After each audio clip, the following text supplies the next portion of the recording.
kamu kaitkan dengan kudratullah. Apa keinginan kamu, apa hajat kamu, kamu serahkan dia, hadapkan dia di hadapan Allah, sehingga Allah lah yang akan selesaikan hajat dan keperluan kamu. Ini tertib sahabat yang diajar oleh Nabi sallallahu alaihi wasallam. Dan Allah Subhanahu wa taala kadang-kadang sengaja melambatkan menunaikan hajat seorang hamba tuan-tuan yang mulia. Kita telah sempurnakan segala syarat-syarat berdoa. Tidak ada makanan yang haram, tidak ada pakaian yang haram. Doa dengan penuh yakin kepada Allah, doa dengan meletakkan semua asbab penerimaan doa, kabuliyat doa telah dibuat, akan tapi doa kita tak terima. Satu lagi kelemahan kita ialah kita akan bersangka buruk pada Allah. Ya Allah, aku dah berusaha, aku telah doa dan segala syarat-syarat penerimaan doa aku telah buat, tapi kau tak terima lagi doa. Sangka buruk pada Allah. Yang pertama, kita berusaha tapi kita tak doa. Satu surah lagi, kita berusaha, kita doa dan cuba sedaya upaya menyempurnakan syarat-syarat penerimaan doa, tapi bila Allah SWT uji kita sedikit dengan melambatkan penunaian doa tersebut, kita sangka buruk pada Allah. Ya Allah, kau tak tunaikan doa. Sedangkan dua perkara punca utama, dua sebab utama Allah SWT sengaja melewatkan ataupun tidak menunaikan hajat seseorang. Yang pertama, kerana Allah SWT ingin melihat adakah kita benar-benar meyakini bahawa Allah yang akan beri benda tadi pada kita. Sehingga lepas kita doa, kita akan doa kali yang kedua. Bila tak selesai, kita akan doa kali yang ketiga, menunjukkan kita benar-benar yakin bahawa Allah yang boleh selesaikan hajat dan keperluan saya. Nabi SAW masa di Arafah, Nabi telah doa satu doa yang mana tidak diterima oleh Allah. Sedangkan Arafah adalah satu tempat tuan-tuan yang mulia yang mana doa tidak akan ditolak sama sekali. Tempat yang pasti akan diterima doanya oleh Allah. Dan pendoa pula adalah Nabi SAW, makhluk yang paling agung, yang paling unggul, di mana doa baginda tidak akan ditolak lagi, lebih mulia daripada para malaikat lagi.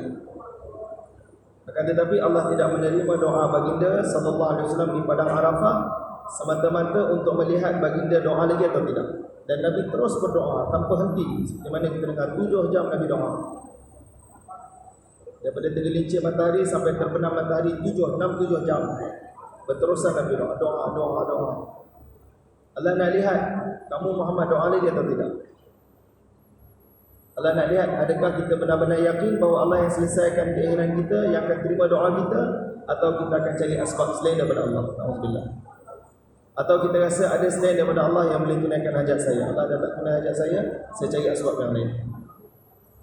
Sehingga apabila baginda bergerak ke Muzdalifah, mabit di Muzdalifah, di sana Allah iklankan penerimaan doa Nabi sallallahu alaihi wasallam. Allah saja ingin lihat Nabi berdoa lagi atau tidak. Punca yang kedua, Allah Subhanahu wa taala melewatkan penerimaan satu doa tuan-tuan yang mulia adalah kerana Allah Subhanahu wa taala suka untuk kita minta lagi dan lagi pada Allah. Allah suka hamba ini terus minta lagi pada Allah, minta lagi pada Allah. Allah suka nak dengar perkataan dia, Allah suka nak dengar suara dia. Allah suka ingin mendengar suara seorang hamba yang merintih memohon daripada Allah segala hajat dan keperluan dia. Kita hari ini bila doa tidak diterima, kita sangka buruk pada Allah. Ya Allah, Engkau tak terima doa aku.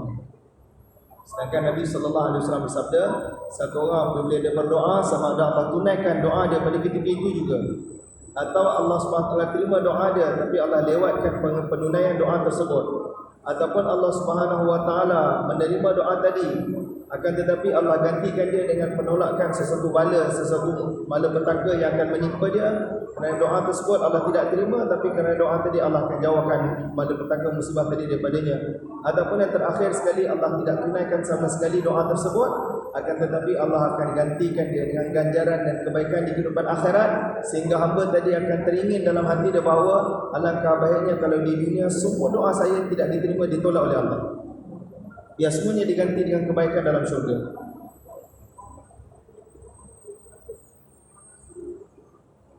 Oleh kerana itu, satu asas yang kita ini terlepas dalam usaha kita tuan-tuan yang mulia ialah kita bangun malam doa pada Allah, minta segala hajat kita, serahkan segala keperluan kita, bentangkan segala hajat dan keperluan kita di hadapan Allah, dan meyakini bahawa Allah yang selesaikan hajat dan keperluan kita, sama ada berbentuk duniawi atau berbentuk ukhrawi, berkaitan dengan usaha dakwah, berkaitan dengan keperluan harian, berkaitan dengan segala urusan kita. Sahabat radhiyallahu anhu begitu sekali diajar doa oleh Nabi sallallahu alaihi wasallam, mereka nampak anak bulan pun mereka doa anak bulan. Sedangkan anak bulan apa faedah sangat pada kita?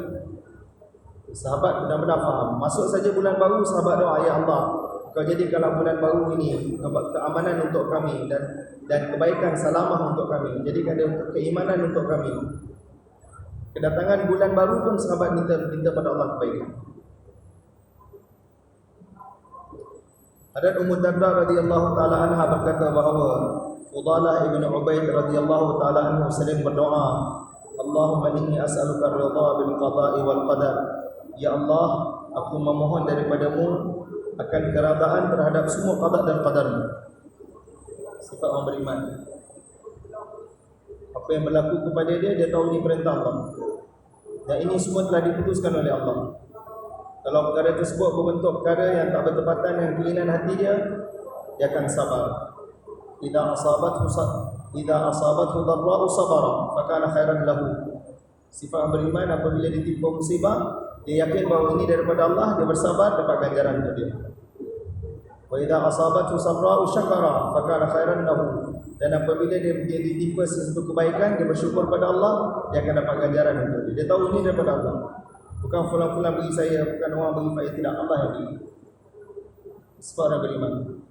Hatta dalam doa pun Nabi suruh kita untuk minta daripada Allah supaya Allah beri sifat iman, sifat yakin yang betul dalam hati kita.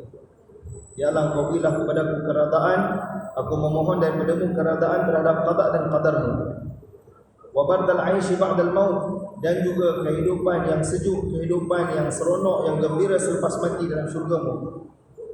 Waladzatan nazari ila wajhik, dan Kau berilah kepada aku kelazatan untuk melihat kepada wajah-Mu yang maha cantik. Ini permintaan sahabat. Kita hari ini depan multazam pun kita akan doa, ya Allah, perniagaan saya, ya Allah, Kau beri maju perniagaan saya. Benda dunia yang hina tidak ada nilai di sisi Allah, yang akan habis sampai kita mati, itu yang kita minta. Sahabat mereka minta untuk lihat wajah Allah. Wasyauqa ila liqa'ika fi ghairi dharra'a mudarratin wala fitnatin mudillatin, dan Kau beri kepadaku, aku meminta kepada Engkau, ya Allah, satu keseronokan, syauq, satu kerinduan untuk aku bertemu denganmu tanpa sebarang kesusahan yang menyusahkan dan tanpa sebarang fitnah yang menyesatkan aku. Permintaan sahabat. Kita hanya minta, ya Allah, aku ada keperluan sikit-sikit, Kau beri aku 50,000. Ya Allah, aku nak pergi negara jauh, Kau mudahkan aku punya tiket 40,000. Sedangkan sikit tak ada hubungan keluar negara jauh dengan 40,000 tuan-tuan. Kita tak ada satu sen pun Allah hantar kita ke negara jauh, pasti Allah hantar kita. Kita ini tolong ajar Allah Subhanahu Wa Taala, ya Allah, Kau tolong beri aku 40,000, aku nak pergi negara jauh. Seolah-olah kudrat Allah terbatas kepada 40,000 ini untuk hantar kita ke negara jauh. Bahkan sepatutnya kita doa pada Allah, ya Allah, Kau mudahkan aku nak kurus di jalan Kau. Allah mudahkan urusan kita, keperluan kita, visa kita, kesihatan kita, bahasa kita. Di sana murah musrah, di sana Allah akan mudahkan segala urusan. Bila kita lihat satu sudut, baki sudut yang lain Allah akan.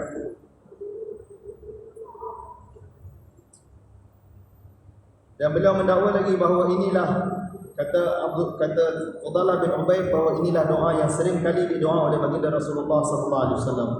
Sayyidina Abu Hurairah radhiyallahu taala anhu, ketika beliau sedang sakit, yang mana beliau mati, beliau meninggal dunia kerana kesakitan tersebut, Marwan telah datang menziarahinya, dan Marwan berkata, semoga Allah memberi kesembuhan kepadamu wahai Abu Hurairah. Akan tetapi apa doa Abu Hurairah radhiyallahu anhu? Doa beliau bahawa, ya Allah, sesungguhnya aku sangat gembira untuk bertemu denganmu, dan Kau bergembiralah juga kerana pertemuanku denganmu. Kau gembiralah juga untuk aku datang bertemu denganmu. Sehingga apabila Marwan menziarahinya, Marwan keluar daripada rumah, dan tak jauh daripada rumah Abu Hurairah, sehingga beliau sampai ke sebuah tempat nama Qafa. Beliau telah mendengar berita bahawa Abu Hurairah radhiyallahu anhu telah kembali berjumpa dengan Allah. Doa sahabat untuk bertemu dengan Allah. Abdullah ibn Hisham rahimahullah berkata, sahabat-sahabat Nabi sallallahu alaihi wasallam mereka belajar doa sehingga apabila mereka masuk dalam tahun yang baru ataupun mereka masuk dalam bulan yang baru juga mereka akan berdoa. Wahai Allah, Engkau masukkanlah kami, Engkau masukkanlah bulan ini, datangkanlah bulan ini kepada kami dengan penuh keamanan dan penuh keimanan, dan dengan keselamatan dan dengan Islam, dan dengan keradaan daripada Engkau yang Maha Rahman, dan juga kejauhan daripada syaitan. Doa sahabat itu bila masuk bulan baru. Ada juga doa masuk bulan, doa tahun baru, tapi yang sabit dalam riwayat adalah doa ini.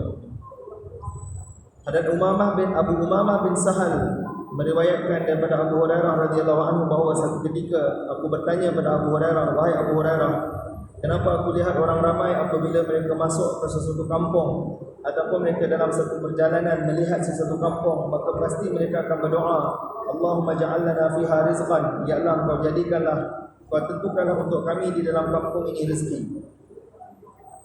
Sebelum masuk satu kampung, sahabat akan doa rezeki daripada kampung tersebut untuk mereka. Tabi'in ini bertanya kepada Abu Hurairah, kenapa aku lihat sahabat-sahabat sering kali doa ini macam takut, kalau tak doa ini macam tak sempurna. Kata Abu Hurairah radhiyallahu anhu, mereka takut, mereka tidak suka, mereka tidak mahu untuk mereka berjiran dengan pemerintah-pemerintah. Dan juga mereka tidak mahu supaya mereka tidak mahu ditimpa oleh kemarau tanpa hujan, kehilangan hujan.